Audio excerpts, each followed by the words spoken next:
আমি জানতাম এই প্রশ্নটা আমাকে আজকে উত্তর দিতে হবে, সো আই ওয়াজ রেডি।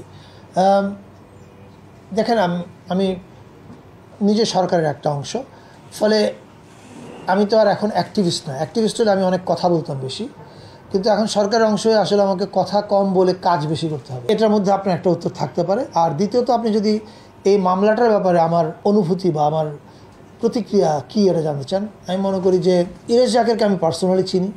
আমি জানি জুলাইয়ের আন্দোলনে উনি জড়িত ছিলেন, ফলে এটা ডিপলি ট্রাবলিং অ্যান্ড ডিপলি ডিস্টার্বিং। কিন্তু আবার বলছি, এটা মামলা করেছে একজন লোক, এটা রাষ্ট্রের পক্ষের মামলা না, সরকারের দেয়া মামলাও না। যে কোনো, এখন আপনি দেখেন, মামলা করার এখন আমরা স্বাধীনতা পেয়েছি, মামলা করার স্বাধীনতা আছে, সবাই সেই স্বাধীনতার কেউ অপব্যবহার করছে। আমি বিশ্বাস করি পুলিশ এটা সঠিক তদন্ত করবে এবং তদন্ত করে যেটা সত্য সেটার পক্ষে থাকবে এবং যেটা মিথ্যা সেটাকে বাতিল করে দেবে। এর বেশি আমি আর কিছু বলতে চাই না।